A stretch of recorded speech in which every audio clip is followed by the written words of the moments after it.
¿Qué tal? ¿Cómo les va a todos los amigos? El saludo para todos. En este video quiero hablar acerca de varios temas. Quiero comenzar hablando acerca de la moral, acerca del bien, el mal, y también quiero hablar acerca de algunos temas de actualidad para terminar hablando acerca del debate que se viene para el futuro inmediato en Uruguay, que es acerca de la eutanasia. Así que vamos a estar compartiendo durante este video algunos conceptos acerca de lo que está bien, lo que está mal, la moral, cómo se construye una moral pública, distintos tipos de moral. Y bueno, y vamos a terminar viendo a la luz de eso algunos temas de actualidad y vamos a concluir con la eutanasia. Para empezar, ¿qué es el bien y qué es el mal? ¿Cómo yo sé si algo está bien o algo está mal? El bien es una realidad que posee un valor positivo y estimable. Esa es la definición de bien. Es una definición que surge de la observación. Pero también surgen otras preguntas, como por ejemplo, ¿quién dice que algo es positivo? ¿Cómo se mide que algo sea estimable? Todo en la vida necesita un punto de referencia, algo fijo, un absoluto, un marco de referencia a partir del cual todas las demás definiciones tienen sentido. Por ejemplo, en la física, para determinar que algo se está moviendo, se necesita un punto fijo, que se asume que está en reposo, desde el cual se mide el movimiento de un objeto. Se llama marco de referencia inercial. La explicación es bien sencilla. Si yo estoy de pie en una vereda y veo a dos personas dentro de un auto que se mueve, diré que las personas se mueven. Pero si estuviera conduciendo ese auto, diría que mi acompañante no se mueve y que yo tampoco me muevo, que estoy quieto dentro del auto. De hecho, cuando nosotros conducimos vehículos o cuando nosotros viajamos en un ómnibus, las personas que vemos a nuestro alrededor parecieran estar quietas a nuestro lado. Es correcto decir que desde la perspectiva del ocupante de un vehículo, todos los que ocupan ese vehículo están quietos y que todo lo demás alrededor se está moviendo. Yo te voy a mostrar ahora un video de cuando yo fui de vacaciones hace un par de años a Colonia, y ahí estoy en el auto entrando por la ruta 1 a Colonia, y vos, si yo te pregunto qué ves que se mueve en ese video, tú me vas a decir, yo veo que en ese video se mueven las palmeras. Y tú vas a ver que tanto yo como mis hijas que están sentadas atrás, estamos todos quietos. Lo que se está moviendo son las palmeras. Vos dirás, bueno, nosotros sabemos que en realidad las palmeras están quietas y que los que se mueven es el auto. Pero estaría mal decir que lo que se está moviendo son las palmeras y que nosotros estamos quietos. Bueno, desde un punto de vista físico no, porque todo depende del punto donde se mire. Es correcto decir que todas las palmeras se están moviendo y que yo estoy quieto, porque esa es la observación desde mi punto. Y también es correcto decir que en realidad las palmeras están quietas y que lo que se está moviendo es el auto, porque esa es la observación de un observador que estaría fuera del auto, quieto al lado de una palmera. Las dos son ciertas. ¿Cuál de los dos nos miente? Ninguno de los dos nos miente. Ambos tienen la razón desde la perspectiva en que están observando. Entonces, con diferentes puntos de referencia, se obtienen diferentes conclusiones de un mismo hecho. ¿Se mueve o está quieto? Intuitivamente, aún estando nosotros dentro del auto, tenemos esa conciencia que somos nosotros los que nos estamos moviendo y que las palmeras están todas quietas, porque tenemos incorporada la idea de que el suelo es algo que está quieto, el planeta Tierra es algo que está quieto, el suelo está quieto y todos nos movemos en función del suelo. Para nosotros el punto de referencia válido es el suelo, eso está quieto y desde ahí vemos cómo todo lo demás se mueve. Aunque sabemos que la Tierra no está quieta, sino que gira sobre su eje, se traslada alrededor del Sol y también se traslada en la Vía Láctea, todo el sistema solar, bueno, aunque sabemos que la Tierra no está quieta, para la mayoría de las observaciones cotidianas de nuestra vida, el suelo está quieto y nosotros medimos si algo se mueve o si algo está en reposo en función del piso, en función del suelo. Así es como vivimos todos los días. Todas nuestras nociones de movimiento están basadas, aunque no nos demos cuenta, en el hecho de que la Tierra está quieta y es nuestro punto de referencia. La Tierra es algo fijo y medimos todo en referencia a cómo se mueve respecto de ella. Entonces podemos decir que los ocupantes de un vehículo y que un vehículo se están moviendo, aunque nosotros estemos adentro del vehículo, lo podemos decir porque somos conscientes de que en realidad los movimientos o las quietudes de las cosas las medimos siempre en función del planeta Tierra, en función del suelo. Todos necesitamos compartir el mismo punto fijo para estar de acuerdo cuando decimos que algo se está moviendo, ¿verdad? Entonces todos consideramos que el suelo está quieto y a partir de ahí medimos si las cosas se mueven o no. Y todos estamos de acuerdo en eso, porque si no, no podríamos comunicarnos entre nosotros. Todos estamos de acuerdo en que el suelo está quieto para decir que algo se está moviendo o que algo está quieto. Y si no estuviésemos de acuerdo en eso, hablaríamos y no nos entenderíamos entre nosotros. Le llamaríamos quietud a algo que se está moviendo y le llamaríamos movimiento a algo que está en quietud. Entonces sería un caos. Bueno, esta ilustración que te dice con la ciencia, con la física, con el movimiento, con algo cotidiano de la vida, vale también para cuando hablamos de la moral. La pregunta es, ¿cuál es el punto fijo? ¿Cuál es el marco de referencia para que nosotros podamos decir que algo está bien o que algo está mal?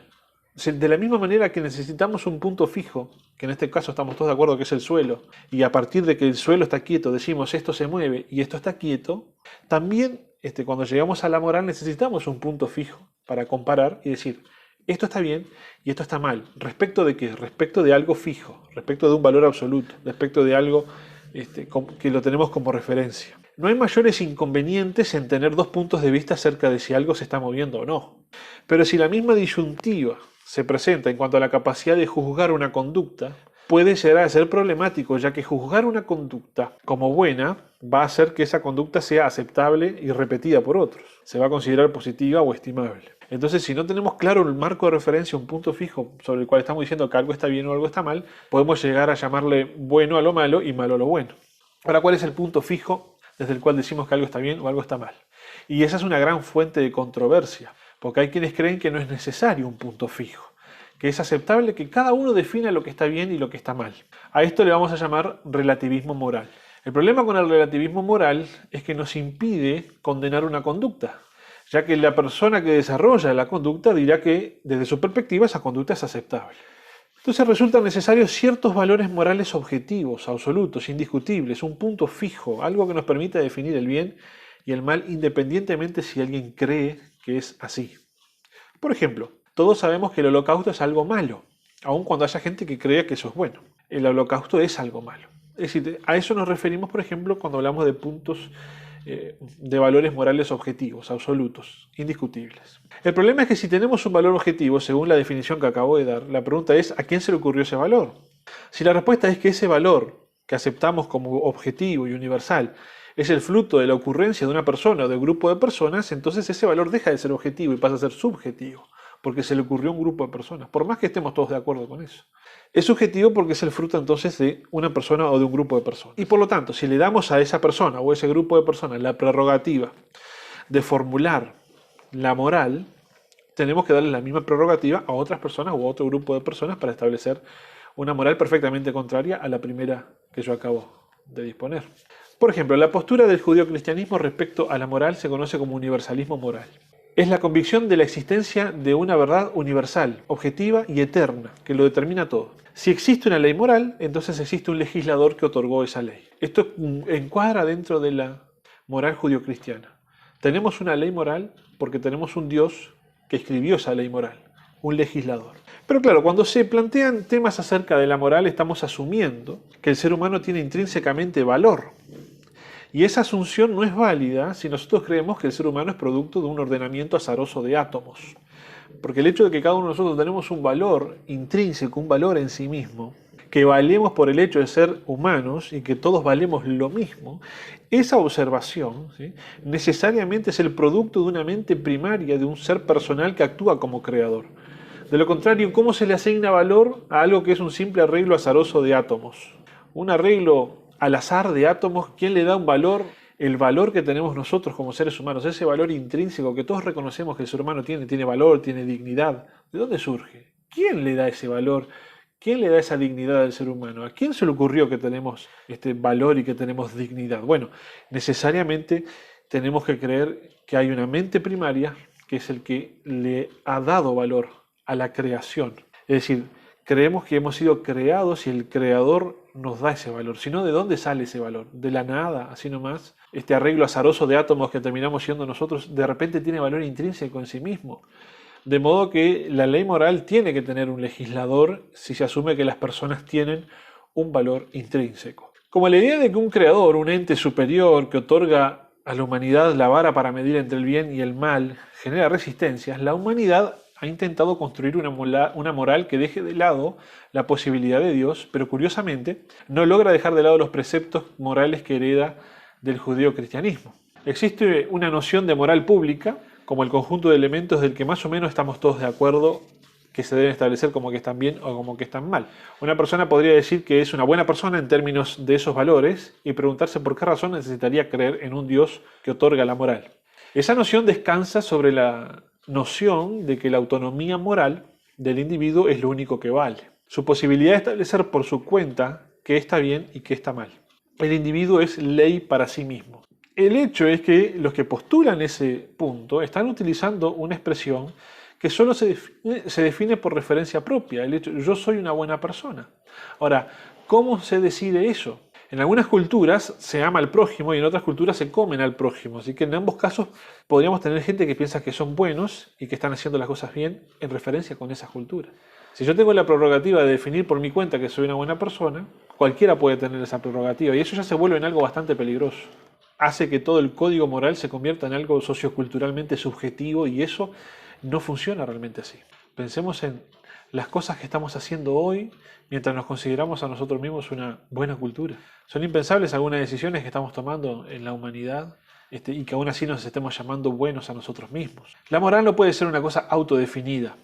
Primero que nada, si yo creo que el bien se encuentra puramente definido en mi definición, tengo que darle esa prerrogativa a otro ser humano también. Esto da lugar a que cada ser humano pueda definir como bueno lo que bien le parezca y considerarse como bueno en función de su propia definición. No se puede esperar otra cosa más que el caos en un contexto así. Tú puedes imaginarte un mundo donde cada uno define lo que está bien y lo hace a su manera, donde no haya un acuerdo entre todos, donde no haya algo absoluto y universal que nos pueda juzgar a todos.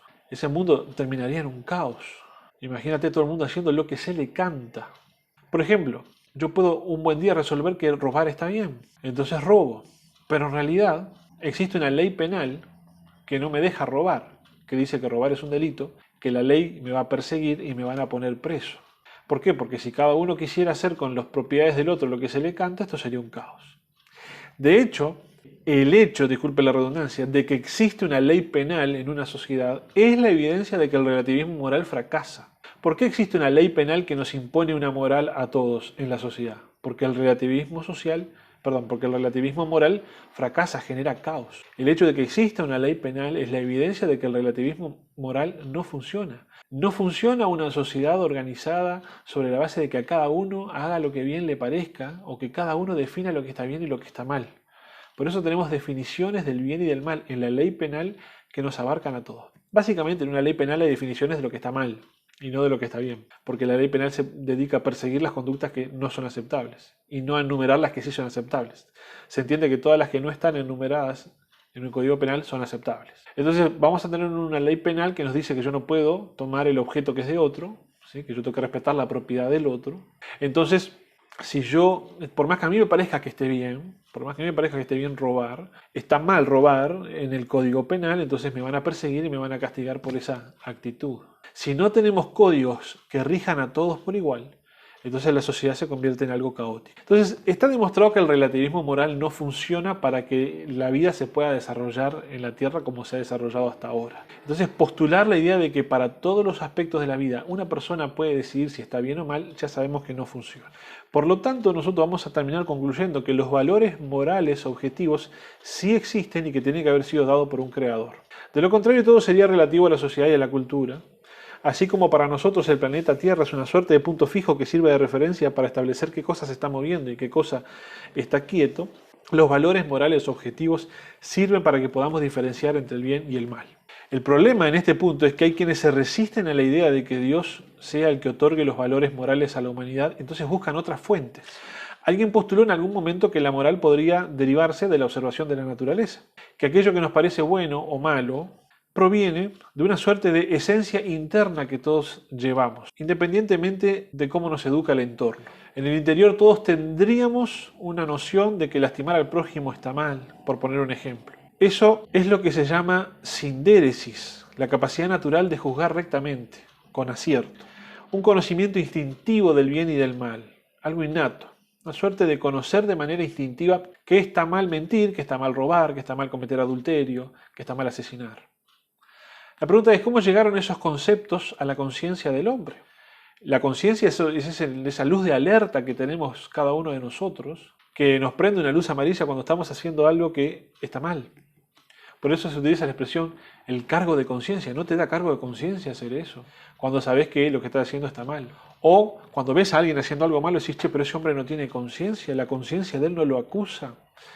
Bueno, esa suerte de sistema de alarma natural, incipiente que tenemos adentro, que entre otras cosas está demostrado que si ese sistema no se alimenta correctamente, se apaga, se atrofia, se cauteriza.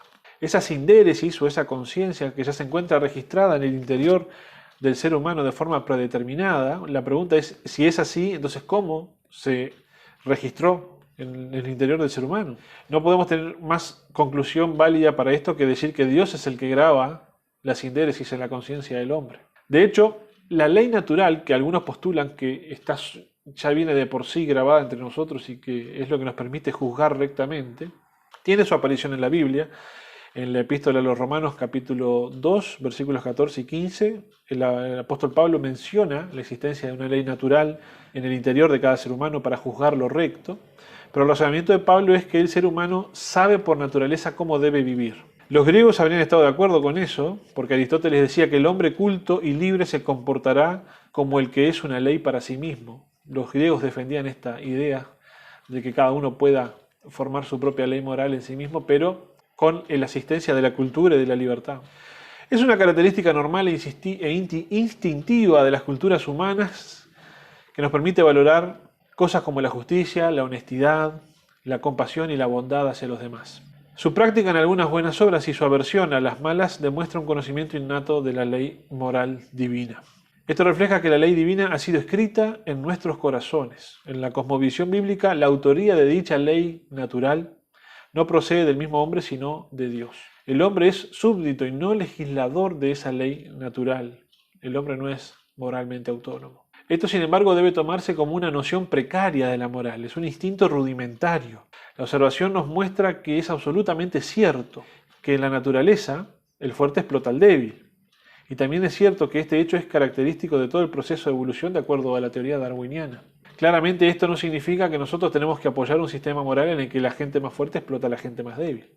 Por eso la naturaleza no siempre es buena fuente de observación para construir una moral. De modo que no podemos tomar a la naturaleza como una fuente absoluta de moral. Tampoco es razonable que cada individuo defina su propia moral. Pero aún así hay quienes postulan que Dios no existe. Y el problema con esto es que si Dios no existe, si no existe ese ser máximo grandioso, metafísicamente necesario, omnipotente, omnisciente, moralmente perfecto, que otorgue la ley moral, entonces los valores morales objetivos tampoco existen. Pero como ya hemos descartado el subjetivismo moral, los valores morales objetivos sí existen. Entonces Dios existe y es el paradigma moral y la fuente de todo valor moral y a su vez de toda obligación o deber moral. Un creador personal, inteligente, que existe por la necesidad de su propia naturaleza y que no puede dejar de existir. Si concluimos que los valores morales objetivos son necesarios, entonces este ser es necesario. Pero aún así existe otra postulación que intenta sacar a Dios de la ecuación. Se postula que la razón es absolutamente suficiente para producir moral. Bueno, esta postulación también es falsa por la mera observación. Desde la Ilustración hasta nuestros días, la intelectualidad humana ha intentado exaltar el valor de la razón para elevar al ser humano y producir una buena vida. Y si bien la Ilustración produjo valiosísimos caudales de debate filosófico y nos otorgó los más brillantes pensadores de la historia, la humanidad no mejoró en cuanto a su inclinación al mal. Luego de la Ilustración ocurrieron las guerras napoleónicas, el genocidio armenio, las dos guerras mundiales, el holocausto judío, entre muchas otras aberraciones. El tráfico de niños, la trata de blancas, la explotación. Curiosamente, no son cosas provocadas por gente ignorante e inculta, sino que detrás de las más grandes atrocidades humanas se han encontrado frecuentemente mentes muy brillantes. La razón por sí sola no logra frenar la inclinación natural del hombre a actuar con maldad. Suena feo decirlo y por eso hay personas que sostienen lo contrario, pero el ser humano libre de toda normativa y de todo freno, no hace otra cosa que el mal. La Biblia relata que el pensamiento del corazón del hombre es de continuo el mal, y lo relata cuando ocurre el evento del diluvio. El relato del diluvio deja la noción de que Dios actuó como juez castigando la maldad. Y si bien esto es cierto, se deja de lado el detalle de que el juicio fue anunciado con 120 años de anticipación, porque Noé inicia la construcción del arca que le lleva 120 años construirla. Y por lo tanto, todo aquel que hubiese escuchado el mensaje de Noé podía salvarse metiéndose adentro del arca. Y si aún así hubiesen sido muchos los que escucharon el mensaje, tantos que el arca no fuera suficiente para contenerlos, sin duda Dios hubiera detenido ese juicio, puesto que esto es lo que la Biblia nos muestra que Dios hace. El arrepentimiento frena el juicio. Y esto lo vemos en el caso de Nínive y el profeta Jonás. Desde ese momento hasta aquí hemos podido observar que la humanidad necesita frenos, porque de lo contrario solamente actúa para el mal. Hay elementos que Dios ha dejado en la tierra para restringir el mal, y la conciencia es uno de ellos. La conciencia es esa noción natural de lo que está bien o mal, como se comentó anteriormente, también descrita por Pablo en la Epístola a los Romanos capítulo 2. Pero si la conciencia no es alimentada, estableciéndose verdades absolutas, la misma va a cauterizarse. Si de continuo aceptamos que no existen verdades absolutas y que la moral es relativa, la conciencia va a dejar de alertarnos ante lo que en un inicio estaba mal. Este sistema natural de alarma empieza a fallar si no se lo alimenta correctamente. Así que cuando eliminamos la noción de verdad, matamos la conciencia. El relativismo moral nos lleva a pensar que está bien algo que en realidad está mal. Un ejemplo evidente de esto es la prostitución. La humanidad ha aceptado que esta profesión ha estado siempre y que por ende seguirá estando. Por lo tanto está bien. No debe de haber nada más perverso que el hecho de que un hombre le pague a una mujer para que se deje violar. Esa es la definición de prostitución para mí. Sin embargo, nosotros lo aceptamos y no solo eso, le damos un marco legal para que se desarrolle. Y aquí entra un elemento que diluye la moral en toda la faceta del ser humano. Si hay un acuerdo de partes, o aparente acuerdo de partes, que genera una transacción económica, eso está bien. Y no tiene mayor discusión desde el punto de vista ético. Entonces hoy en día la prostitución legal es un mercado, paga impuestos, genera aportes a la seguridad social, tiene normas fiscales y sanitarias para su funcionamiento, y por eso nos parece bien. Incluso hay quienes dirán que está bien porque tanto la prostituta como el cliente están estableciendo una relación comercial libre, donde hay un acuerdo de partes, mediante el cual la prostituta ofrece un servicio y el cliente contrata dicho servicio y paga por él. El asunto es precisamente ese. No es correcto presuponer que la prostituta está estableciendo ese acuerdo de partes en libertad. La mujer siempre es víctima de la prostitución, víctima de su situación socioeconómica, víctima de su entorno, el entorno en que nació, cómo fue criada, etcétera, etcétera, etcétera. No hay absolutamente ninguna mujer que siendo niña o adolescente haya soñado con ser prostituta cuando fuera grande. Ni absolutamente ninguna. Se resignan a esa posibilidad ante la imposibilidad de progresar de alguna otra manera. Ninguna mujer quiere tener a un hombre diferente encima suyo cada hora. La única definición aceptable, desde mi punto de vista, para prostitución es pagarle a una mujer para que no ofrezca resistencia al momento de ser violada. La prostitución es una violación, pero como me dio una transacción económica en el medio, se acepta como si fuese con consentimiento. Del otro lado de la víctima tenemos a un hombre inescrupuloso que solo por el hecho de tener dinero se siente en el derecho de usar el cuerpo de otro ser humano como un instrumento para su satisfacción. Esto no puede tener otro calificativo que el de maldad. El hecho de que haya un marco legal que le brinde un espacio de desarrollo comercial no puede obrar como un baño de dignidad a lo que en esencia es perverso e indigno. Al llamar trabajadoras sexuales a las prostitutas y al llamar servicio sexual a la prostitución, se intenta dar una suerte de dignidad a una actividad que siempre es indigna y que manifiesta lo más perverso del ser humano. Intenta ocultar la cruda realidad que se presenta ante nuestros ojos. Son mujeres violadas, abusadas, pero que no tienen derecho de reclamar por ese abuso porque se les paga. Y los hombres que contratan esos servicios, entre comillas, son perversos y malvados egoístas, que solo piensan en satisfacer sus instintos sin importarles si pasan por arriba la dignidad y el valor intrínseco de otra persona. Si concluimos que una conducta es mala, legalizarla no hace otra cosa que promoverla. Se puede argumentar que siempre habrá prostitución y que, para intentar proteger a las mujeres, que siempre habrá prostituyéndose, se hace necesaria la legislación que establezca normas de cómo se va a llevar a cabo esa maldad para que el daño a la víctima sea el menor posible.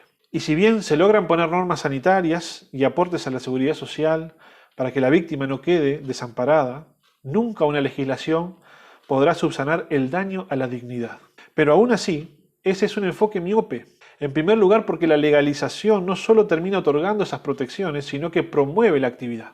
Ahora, como la prostitución es legal, hay menos miedos y obstáculos para que una mujer decante por esa opción. El efecto que esto tiene es que establece una nueva moral en la sociedad. Queda establecido que está bien violar a una mujer mientras se le pague y que mientras se le pague la mujer debe dejarse violar. El dinero justificando todo. Pero en el fondo, en su naturaleza, sigue estando mal. Sigue siendo un acto de maldad. Y como la moral está débil, porque la ley debilita la moral al legalizar la actividad, el individuo se siente libre de cometer esa maldad porque en su esquema moral propio, eso está bien. Entonces, gracias al relativismo moral, el hombre asume que tal conducta es aceptable. El inconveniente con esto es que el hombre ha demostrado que cuando su propia y autónoma moral le dicta que algo está bien, poco le importa la ley penal o civil. El hombre de esta manera se independiza del peso de la carga que la ley penal pueda aplicar sobre él, porque se siente libre de poder aplicar su propia moral. En el fondo, es un acto de maldad y está libre de cometerlo, aunque con ciertos límites. Pero como para él está bien hacerlo, él va a transgredir esos límites, porque él no va a entender por qué le pones límites a algo que está bien. Esa es la razón por la cual tenemos explotación sexual infantil.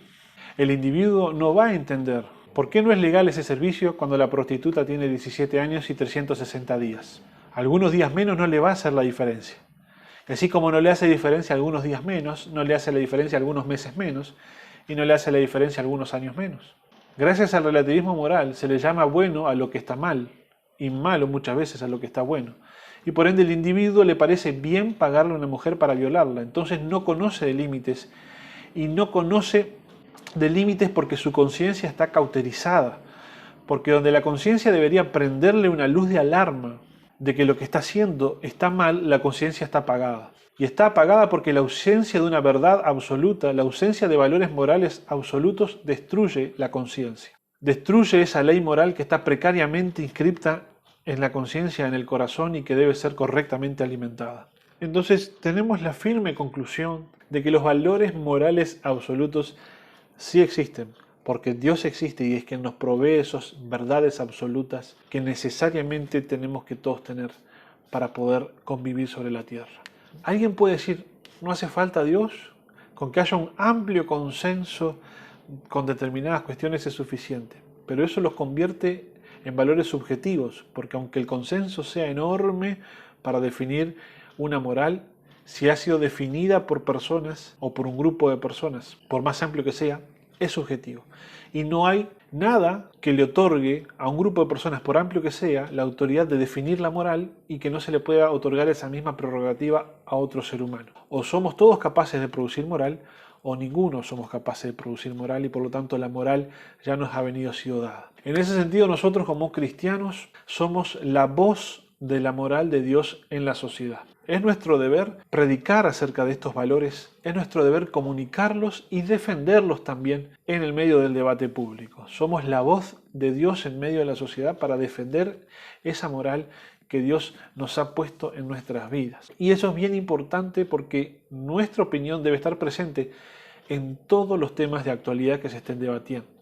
Como recién, hace unos minutos, hablé de una postura acerca del ejercicio de la prostitución y cómo tenemos que poner nuestra postura siempre acerca de todos los temas. Pero siempre nos vamos a encontrar con obstáculos o con oposiciones a la hora de comunicar nuestra moral. Y siempre ha sido así porque la iglesia cristiana nació perseguida, ha sido perseguida y es perseguida aún en este tiempo. Si bien afortunadamente en el país en el que vivimos no tenemos una persecución desde el punto de vista físico, de que se nos persiga y se nos ponga presos o se nos lastime o se nos agreda o maltrate por defender nuestra moral, sí tenemos una persecución en el plano del debate, sí se nos acusa de retrógrados, de dinosaurios, de fascistas, se nos acusan de un montón de cosas menos de lindo, con un montón de palabras que, bueno, no las puedo reproducir en este video, pero cada vez que defendemos nuestras posturas en relación a temas de actualidad, surgen siempre insultos, agravios, en algunos casos también acciones de gobierno para perjudicar nuestra comunicación de la moral, como ocurrió hasta hace poco del año pasado, cuando se le quitó la declaratoria de interés turístico a un congreso solo porque estaba organizado por algunas de nuestras iglesias. Es decir, siempre va a haber organizaciones, conjunto de personas que no solamente van a opinar diferente a nosotros, sino que van a ejercer acciones directas para censurarnos o para agredir nuestras posiciones. No debería adelantarnos eso porque la lucha del cristianismo ha sido la lucha por la libertad de expresión desde que nació. Ustedes saben que la noche antes de que Jesucristo muera se desató una persecución terrible contra Jesucristo y todos sus discípulos. Esa persecución continuó estando presente luego de que Jesucristo resucita y luego de que asciende al cielo. De hecho, cuando la iglesia inicia su recorrido sobre esta tierra en el Pentecostés que vino inmediatamente después de la crucifixión de Jesús, inicia perseguida. Pedro y Juan como apóstoles son llevados a juicio en un par de ocasiones, inclusive son puestos presos y en algún caso azotados. Luego viene la muerte de Esteban y la persecución contra todos los cristianos judíos griegos que estaban en Jerusalén. Luego vino la muerte de Jacobo, el encarcelamiento de Pedro, etcétera, etcétera, etcétera. La iglesia nació bajo persecución por predicar el mensaje de Jesucristo y estaba bajo amenaza cuando se les pedía no hablen más de ese hombre. El Imperio Romano veía con malos ojos esta nueva religión que acababa de surgir, donde sus seguidores adoraban a la figura de un hombre que había sido crucificado. Esto era realmente problemático para los romanos, porque la crucifixión era la muerte que estaba destinada a los peores criminales, a las personas más despreciables de la sociedad. Y con esa muerte había sido muerto nuestro Señor Jesucristo. Para los romanos era escandaloso que un grupo de personas venerara la imagen, el recuerdo de un individuo que había sido crucificado, que había sido muerto con la más deshonrosa de las muertes, porque eso era la evidencia de que ese tipo era una deshonra, que esa persona era un desastre, y que encima digan que se levantó de los muertos y que estaba vivo, y que encima digan que están dispuestos a morir por defender la idea de que está vivo, de que lo vieron, de que son testigos de su resurrección. Eso para los romanos era escandaloso. Además, los romanos eran supersticiosos y creían que los cataclismos naturales que sufría su tierra era por culpa de aquellos habitantes que no estaban dispuestos a adorar a sus dioses. ¿Quiénes eran esos habitantes que no estaban dispuestos a adorar a los dioses romanos? Los cristianos. Existió una figura en el Imperio Romano llamado Plinio el Joven, que era sobrino de Plinio el Viejo. Fue un gobernador, abogado, también fue historiador, que gobernó en el entorno del año 100 después de Cristo. Plinio el Joven trataba al cristianismo como una superstición incómoda. ¿Cómo se puede explicar la propagación de una religión basada en la adoración a un hombre que había sufrido la muerte más deshonrosa? Por eso Plinio el Joven ordenaba la ejecución de todo aquel que insistiera en seguir siendo cristiano, aún luego de que se le dieran 3 oportunidades para negarlo. A los que negaban que fueran cristianos, se les ponía en libertad cuando habían repetido la invocación a los dioses romanos y ofrecido incienso y vino a la imagen del emperador, que en aquel momento era Trajano, y además luego de maldecir a Cristo. De esa manera podían salvar la vida. De lo contrario, los que declaraban ser cristianos eran ejecutados por Plinio.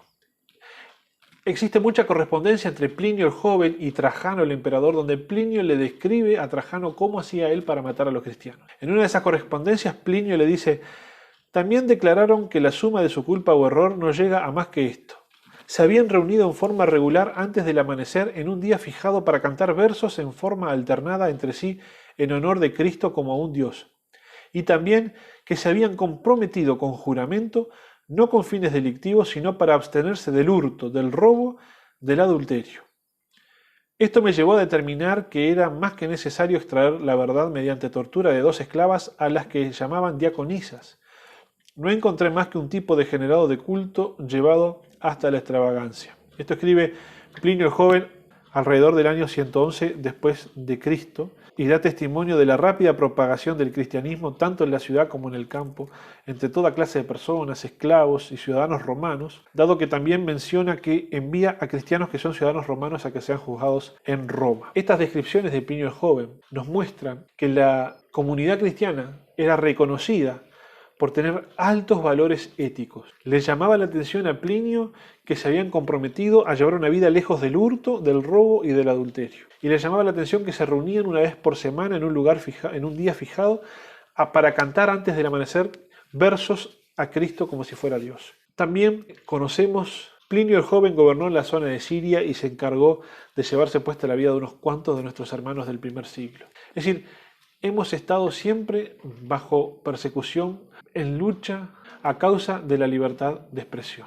La libertad de expresión es nuestra única arma para poder defender nuestra moral y nuestros valores en la sociedad. Y no tenemos que tener temor de ataques o de agravios o de insultos, ni siquiera de acciones directas que puedan venir en contra de nuestras organizaciones. Hemos sufrido el vandalismo en nuestras iglesias, hemos sufrido el vandalismo en las sedes de nuestras organizaciones, aún en este año 2020 sufrimos la agresión en las redes sociales y en los lugares de debate público, pero eso no nos debe frenar a la hora de defender nuestros valores con respeto, con argumentos, con razonamientos, mostrando las razones de por qué creemos que algo está bien o algo está mal, sin tener temor alguno. Han habido muchos temas de actualidad que nos han puesto en el medio del debate en los últimos años. En Uruguay durante muchos años se luchó por la legalización del aborto. El tema del aborto, por ejemplo, fue un tema donde tuvimos que debatir y poner nuestro punto de vista. ¿Por qué estamos en contra del aborto? Bueno, porque para nosotros la vida es sagrada y toda vida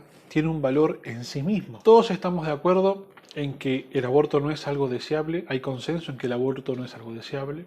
También todos estamos de acuerdo en que la vida tiene un valor intrínseco en sí mismo. Ya discutimos quién es el que otorga, quién es el que da ese valor a cada vida. Por lo tanto, no nos parece razonable que se pueda decidir, que nosotros podamos decidir a partir de qué semana de gestación esa vida vale o no vale como para ponerle fin o como para permitirle su continuidad. Ahora, sin duda que sufrimos en aquel entonces un debate muy mal formulado, porque fue lo que yo llamo un debate panfletario. Nosotros de un lado diciendo que somos pro vida, y entonces cuando uno dice que uno es pro vida, ¿qué está diciendo? Que del otro lado son pro muerte. Es una postura que de plano genera una confrontación, de plano genera un ataque hacia el otro lado. Y tuvimos un enfrentamiento de eslóganes, por eso digo un debate panfletario. Yo soy pro vida y yo aborto legal, gratuito y seguro. Pro vida, aborto legal, gratuito y seguro. ¿Qué posición triunfó? Triunfó la posición que tuvo más fuerza, no necesariamente la que tuvo más razón. ¿Por qué? Porque no hubo un debate de razones. Triunfó una posición que fue débil durante muchos años, pero se fue fortaleciendo de a poco hasta que la cantidad de fortaleza que adquirió logró sobrepasar por poquito a la otra mitad. Entonces, por una mayoría circunstancial, se logra legalizar el aborto en Uruguay. Que son las reglas del juego de la democracia, son las reglas del juego, nadie las discute, nadie discute la validez que tiene esa ley hoy en día, ¿sí? Pero lo cierto es que terminó siendo la imposición de lo que piensan un grupo de personas solo por el hecho de que en ese momento de la historia fueron más fuertes que el resto. Y esa es la lógica de la democracia, está bien, pero es una pena cuando se trata de asuntos tan importantes como la vida, que la solución termina siendo la que impone un grupo, por más amplio que sea, sobre la totalidad, cuando podríamos quizás haber llegado a alguna solución razonable en la que hubiese un consenso mucho más amplio. Pero no se da eso porque en realidad no hay ámbito para discutir, porque lo que hay son posturas que de pique ya se ponen como enemigas. Yo no tengo la menor duda que las personas que promueven el aborto lo promueven desde una posición de compasión hacia la mujer que está considerando eso como una opción. Yo no tengo la menor duda de que quienes promueven el aborto lo promueven porque para ellos están convencidos de que es una herramienta razonable para atender un drama y para poner fin a un sufrimiento de otra persona. Y yo comparto la misma postura. Comparto la postura de que el aborto es un drama, de que ninguna mujer está contenta de ir a abortar, de que cuando una mujer se le pasa por la cabeza esa decisión, es una situación dramática, es una situación durísima, difícil, y que por lo tanto comparto la necesidad de traer calma, paz, de traer soluciones a esas situaciones tan complicadas. Lo único que no compartimos es el método, es la herramienta, es la solución. Pero partimos de la base, tanto un grupo como el otro, de la compasión hacia la persona que está sufriendo una tragedia en su vida que lo lleva a querer tomar ese tipo de decisiones. Por eso es tan válido, desde el punto de vista legal, lo es ahora, la solución del aborto es una solución válida desde el punto de vista legal, va a seguir siendo una solución no válida para nosotros desde nuestro punto de vista moral, pero también es igualmente válida los demás caminos que nosotros querramos seguir para ofrecerle a una mujer que está por tomar la decisión de abortar. Porque toda vida para nosotros vale la vida de esa mujer y vale la vida de la criatura que se gesta adentro, no importa cómo llegó a gestarse, porque la vida humana vale en sí misma, tiene un valor inherente y no importa si llegó allí planificada o sin planificar o si fue víctima de un abuso. La tragedia que rodea cómo llega esa vida allí adentro no es la que le otorga valor a la vida. Esa vida tiene valor en sí misma. Otros temas que hemos tenido que debatir a lo largo de estos últimos años ha sido, por ejemplo, el tema del matrimonio igualitario. No tenemos ningún problema con la conducta que cada persona quiera desarrollar en su vida.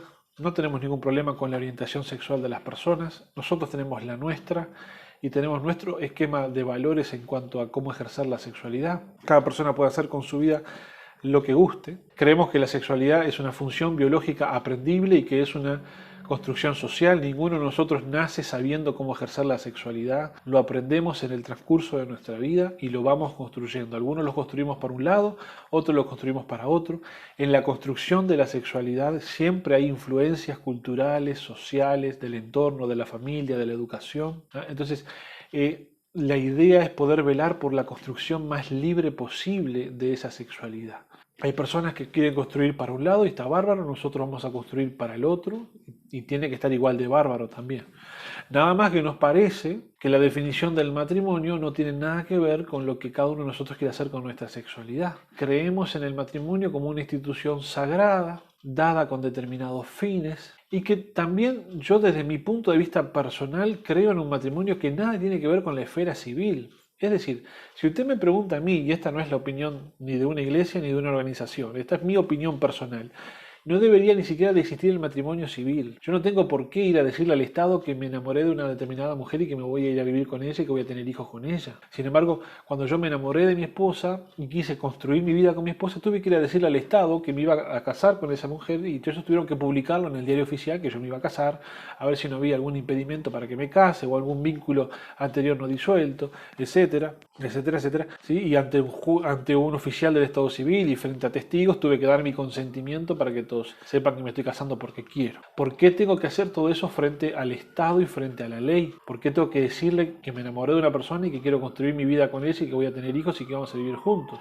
De hecho, las personas se enamoran y se van a vivir juntas y tienen hijos y no le avisan nada al Estado. Todos los que viven en concubinato lo hacen. Entonces, ¿cuál es el sentido del matrimonio civil en pleno siglo XXI, donde los hijos habidos adentro o afuera del matrimonio o como sea, tienen todos los mismos derechos sobre los bienes de sus padres, lo cual está bien? La propia ley le da tutela a los hijos para que no queden desamparados desde el punto de vista hereditario y desde el punto de vista de las obligaciones del progenitor para con esos hijos, sin importar si fueron habidos dentro de un matrimonio o no, sin importar si sus papás están casados o no, o si fue fruto de una relación extramatrimonial, eso no importa. Toda criatura que nace en este país tiene derecho sobre sus progenitores de manutención y de herencia. Entonces, el matrimonio, ¿por qué tiene que existir en la esfera civil? Cuando fue una institución creada para proteger a la madre y a los hijos. El origen de la palabra matrimonio, que es matri de matriz, tiene que ver con la maternidad, con la posibilidad de tener hijos. Es una institución pensada para los hijos, no tanto para los contrayentes. Entonces, nuestra postura, en desacuerdo con que exista un matrimonio que contemple dos personas del mismo sexo,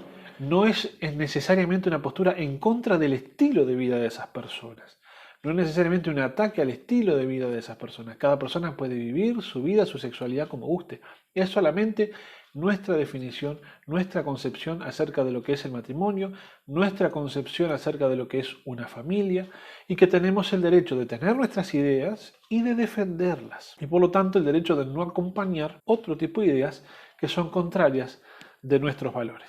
Lo mismo ocurrió también cuando se debate acerca de la legalización de las drogas, en este caso del cannabis o de la marihuana. Conocemos muy de cerca dramas de muchas familias cuyos problemas inician por el consumo de la marihuana. Conocemos demasiados ejemplos donde el consumo de este tipo de drogas lleva luego al consumo de otras y así sucesivamente termina generando entornos de muchísima violencia, de muchísima destrucción, de muchísimo sufrimiento para mucha gente. No nos parece adecuado que una persona consuma elementos que condicionen su capacidad intelectual.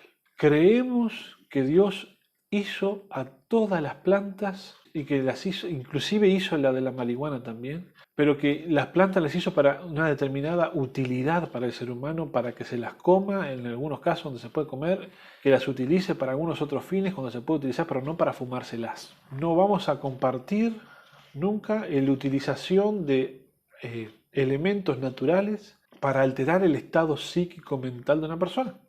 No compartimos el uso de las drogas. Creemos que legalizarlas las promueve, baja las barreras para que las personas puedan acceder a ellas y eso nosotros no lo compartimos, nos parece peligroso, que no le aporta nada bueno a la sociedad.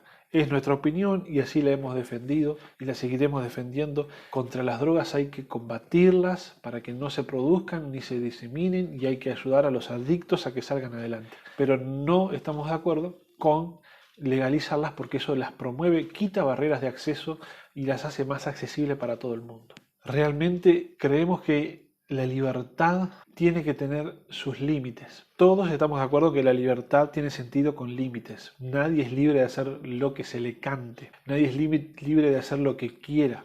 Todos tenemos la noción de que a la libertad hay que limitarla para no invadir la libertad del otro.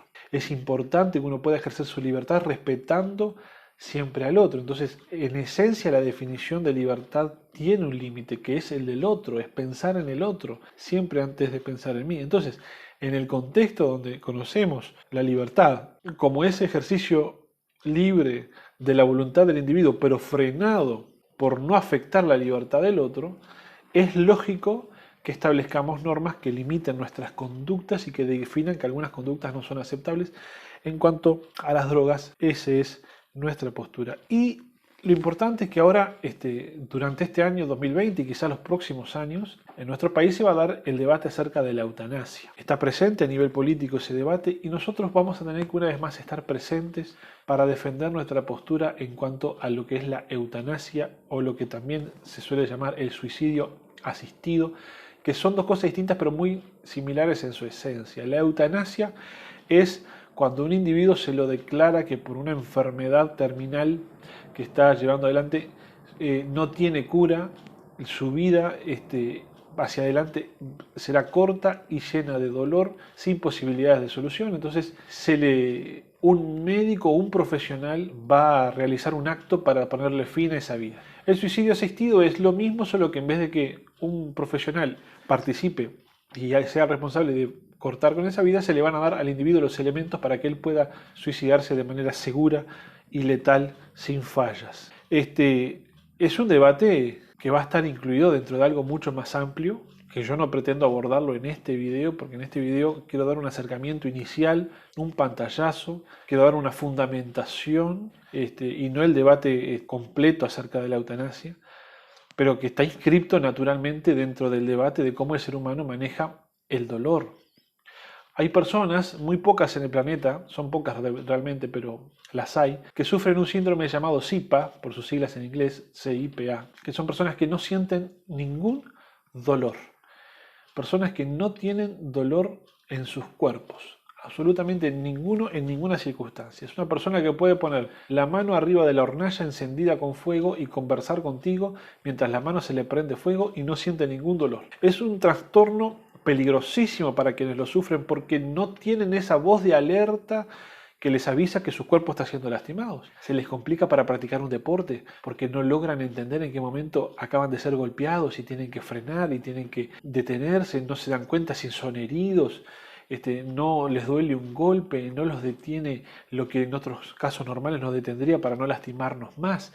Entonces es una vida difícil, complicada, y yo te puedo asegurar que todos los que sufren de síndrome SIPA oran todas las noches pidiéndole a Dios que les dé dolor, porque es peligrosa y difícil la vida sin dolor. Entonces el debate acerca del dolor es un debate bien amplio, ¿sí? Algunos te van a decir que hay dolores que son insoportables y que si tenés que sufrirlos de por vida, eso ya no es vida. Sin duda que quienes defienden la eutanasia parten de una postura de compasión hacia el enfermo terminal que es candidato a recibir la eutanasia, y nosotros también partimos de la misma postura, también lo hacemos desde la compasión por la persona que está sufriendo. Pero no podemos dejar de afirmar que para nosotros la vida es un bien supremo que tiene un valor intrínseco en sí mismo, que la vida tiene propósito y que así como nosotros no decidimos cuándo la vida inicia y no decidimos si la vida continúa, tampoco debemos de poder decidir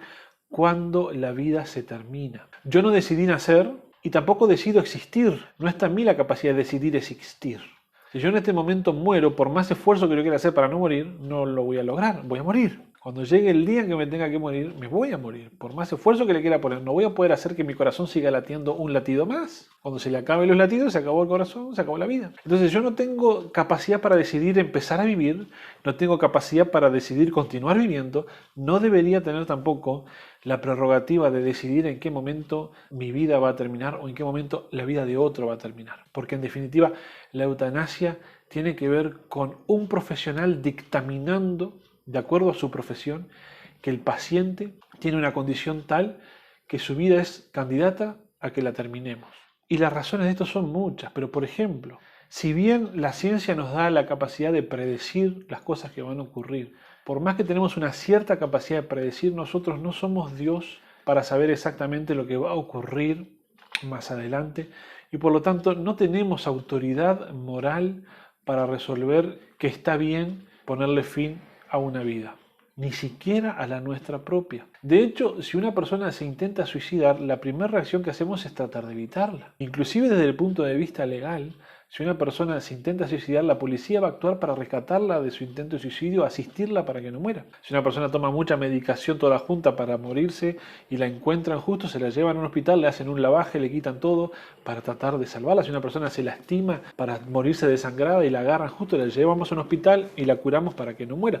Es decir, la reacción natural de nosotros ante la inminencia de la muerte de una persona es evitar la muerte. ¿Por qué? Porque valoramos la vida como algo que tiene valor en sí mismo y pretendemos prolongarla lo más posible. Pero ¿qué pasa con las personas que son pacientes terminales y que llevan adelante un proceso doloroso y con sufrimiento? Bueno, para esos pacientes tenemos lo que se llama la muerte asistida o los cuidados paliativos. Es el suministrarle a ese paciente todas las medidas de calidad de vida posible para evitarle el dolor, para que atraviese los últimos estadios de su vida. La medicina paliativa se dedica a suministrarle al paciente medicación para calmarle el dolor y brindarle calidad de vida hasta que los procesos naturales se terminen desencadenando y la persona termine falleciendo. Hay algo dentro de nosotros como seres humanos que nos lleva a querer siempre tratar de salvar la vida, a tratar siempre de querer prolongarla lo más posible y no cortarla. Cortar la vida termina siendo siempre una actitud que nos suena o nos da la noción de que es antinatural. Ahora, preservar la vida, ¿sí?, es algo que tiene su costo, es algo que conlleva un esfuerzo, pero nosotros como sociedad tenemos que asumir que tenemos que llevar adelante todo ese costo para tratar a cada vida con el valor que cada vida merece. Hay costos asociados a la medicina paliativa en cuanto a suministración de analgésicos, de medicación, de asistencia médica para que la persona viva con calidad de vida hasta el día que se muera. Y podríamos caer en la grosería, podríamos caer en la gravedad de poder estar de alguna forma quizás pensando en la posibilidad de ahorrarle recursos a la sociedad si una persona resuelve la eutanasia, porque una persona que resuelve la eutanasia ahorra mucho dinero en atención médica paliativa. No podría formar parte del debate la cuestión material y económica porque desvirtuaría absolutamente todas las posturas. Nosotros tenemos que tener una postura ética frente a la vida de luchar por prolongar la vida siempre. Y si tenemos las herramientas en nuestras manos para que esa prolongación de vida se haga sin dolor, vamos a poner todos esos recursos sobre la mesa. Siempre una sociedad se destaca por cómo protege a los más débiles. Lo decimos en el debate del aborto, lo decimos en cuanto al trato con los niños, lo decimos también en cuanto a la eutanasia. El paciente que es candidato a una eutanasia forma parte de los más débiles de nuestra sociedad y nosotros tenemos que cuidar y proteger siempre a los más débiles y no caer en lo que podríamos terminar cayendo, aunque no querramos y que no sea el fundamento de quienes promueven la eutanasia, pero podríamos caer en una especie de darwinismo donde hemos descartado al más débil, donde hemos descartado al menos apto para sobrevivir, a que no nos aporta nada positivo desde un punto de vista material a la sociedad, nos lo terminamos sacando de encima. Puede parecer duro decirlo de esta manera, pero es el efecto, la consecuencia, el resultado que aparece como inmediato luego de la aplicación de la eutanasia. Yo no puedo darle a un individuo la prerrogativa de decidir cuándo termina la vida, por todo lo que venimos diciendo a lo largo de este video. Pero sobre todas las cosas, ¿por qué alguien tendría la prerrogativa o el derecho de resolver las condiciones en las cuales la vida se termina? Es decir, porque para que la eutanasia se aplique tienen que mediar por lo menos dos cosas: la voluntad del individuo, y entonces tenemos que empezar a debatir si realmente el individuo está en sus cabales o está en pleno uso de sus facultades para tomar esa decisión, si la está tomando libremente o influenciado por la desesperante de su situación. Es todo un debate. pero tiene que estar la voluntad del individuo. Y lo otro que tiene que estar presente es el dictamen de un profesional de la salud que determine que el individuo está atravesando una enfermedad terminal para la cual no hay cura y para la cual lo único que queda por delante es dolor. Entonces, ¿quiénes somos nosotros, dicho esto con respeto, pero quiénes somos nosotros los seres humanos para dictaminar que esas dos condiciones son suficientes para que una vida se termine? Y si yo le doy a un grupo de personas la prerrogativa de decidir que esas dos condiciones son suficientes para que la vida termine, tengo que poder darle a otro grupo de personas la prerrogativa de que cambien esas condiciones o que agreguen alguna condición más o que quiten alguna de las condiciones. Un individuo que pretende suicidarse es un individuo que está viviendo un tormento a nivel psíquico, emocional, mental, tan grande, tan doloroso que decide poner final a su vida, ¿verdad? Sin embargo, eso no nos parece aceptable porque no es una enfermedad física terminal dictaminada por un médico. No cabe dentro de la definición de eutanasia una persona que esté atravesando tantos problemas y tenga tantos dramas y tantas tragedias en su vida que siente que la vida es un constante dolor, una constante turbación y que quiere ponerle fin. No entra dentro de la eutanasia esa definición. Y uno se pregunta, ¿por qué no entra si entra esta otra? Porque el que se suicida también está intentando escapar del dolor, escapar de la turbación, escapar del tormento, así como el que está sufriendo una enfermedad terminal también intenta escapar de ese otro tormento que es el dolor físico. Sin embargo, este suicidio no entra entre la parte de eutanasia y el otro sí. ¿Y con qué autoridad moral nosotros definimos este sí y este no? ¿Con qué autoridad moral nosotros resolvemos que esos criterios son aceptables y que otros criterios no? ¿Y por qué se nos ocurre que tiene que combinarse la voluntad del individuo con el dictamen de enfermedad terminal para que pueda producirse la eutanasia? ¿Por qué no dejamos solamente la voluntad del individuo? Alguien puede venir y postular que la voluntad del individuo es suficiente. Y si le damos la prerrogativa a un grupo de personas para que resuelva que la voluntad del individuo y el dictamen de la enfermedad terminal es suficiente, tenemos que poder darle la misma prerrogativa a otro grupo de personas que digan, no señores, solo con la voluntad del individuo ya es suficiente. Entramos en el terreno del subjetivismo moral. A algunas personas o grupos de personas les parece que está bien determinar determinadas condiciones para ponerle fin a la vida. Que sabemos que no lo hacen porque son ni malvados ni perversos, sino que están buscando una solución digna para un problema que es un drama y que lo están haciendo y están partiendo de una postura de compasión con el candidato a la eutanasia. Eso está claro en el debate. No estamos o no pretendemos ni queremos andar acusando a quienes promueven el debate, a quienes promueven la eutanasia, ni de asesinos, ni de perversos, ni de promuerte, ni nada por el estilo. Queremos tener un debate elevado.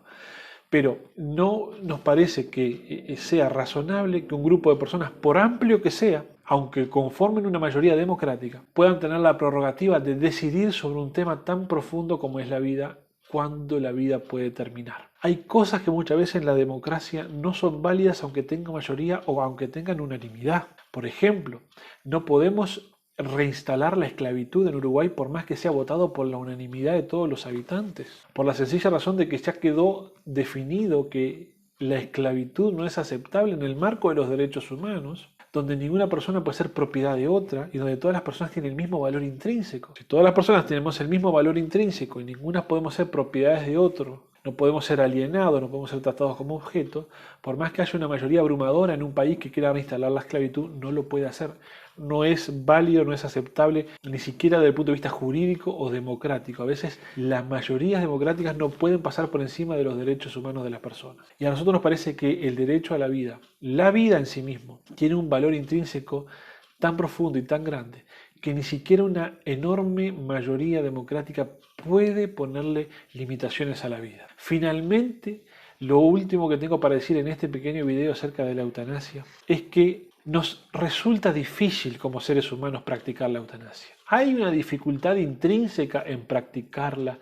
No nos nace como algo natural practicarla. Por ejemplo, si tu mascota tiene una enfermedad terminal y está sufriendo, lo primero que el veterinario te va a decir es sacrifiquémosla, no vale la pena que sufra. Y seguramente tú vas a querer sacrificarla porque amás a tu mascota y no querés que sufra.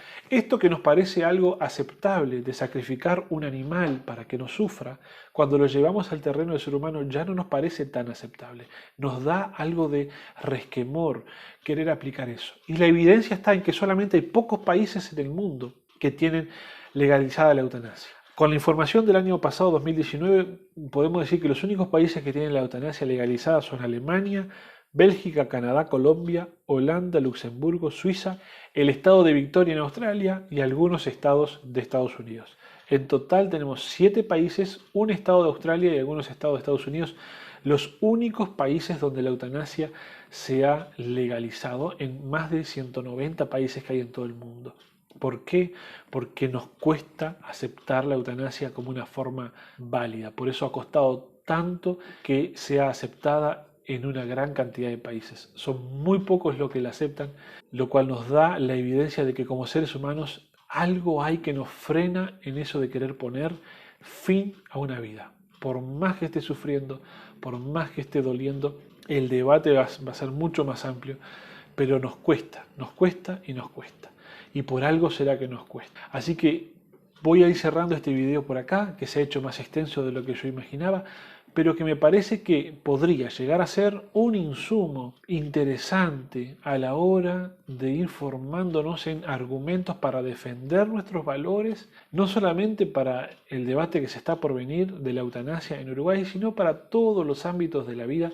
Tenemos que poder tener argumentos para defender nuestros valores. Muchas gracias si te quedaste hasta el final de este video, sos un héroe, te lo agradezco pila, muchas gracias por haber escuchado este video. Espero que los contenidos de este video sirvan para promover discusiones, debates, razonamientos que nos permitan construir una sociedad mejor. Espero que el contenido de este video haya sido constructivo.